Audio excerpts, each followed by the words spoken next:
अभिव्यक्ति, विश्वास और धर्म और उपासना की स्वतंत्रता, प्रतिष्ठा और अवसर की समानता प्राप्त करने के लिए तथा व्यक्ति की गरिमा और राष्ट्र की एकता को अखंडता सुनिश्चित करने वाली बंधुता बढ़ाने के लिए दृढ़ संकल्प होकर अपनी इस संविधान सभा में आज दिनांक 26 नवंबर 1949, ठीक है, और ये आपका हमारा जो हिंदी कैलेंडर उसमें वो लिखा हुआ है, को एदत्त द्वारा इस विधान को अंगीकृत और अधिनियमित और हम कह सकते हैं आत्मसमर्पित करते हैं।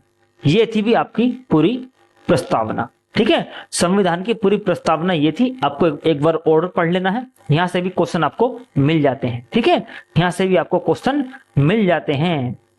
संपूर्ण प्रभुत्व संपन्न समाजवादी पंथ निरपेक्ष और लोकतांत्रिक गणराज्य बनाने का, क्योंकि ये क्रम पूछ लेता है, ये आपसे क्रम पूछ लेता है, ठीक है।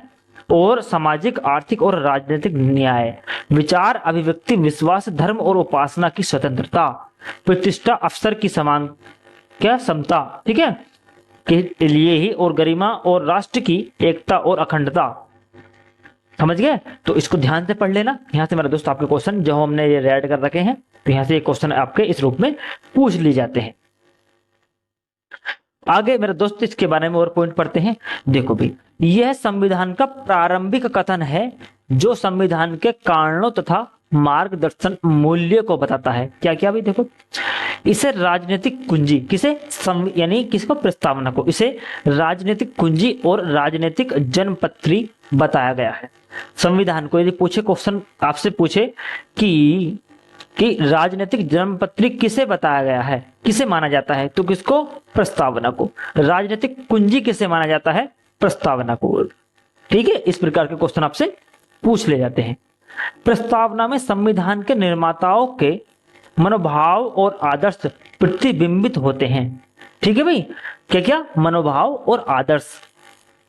अच्छा, अगला पॉइंट है आपका, मुख्य न्यायाधीश एम हिदायतुल्लाह और ठाकुर दास भार्गव ने प्रस्तावना को संविधान की आत्मा कहा है, ठीक है।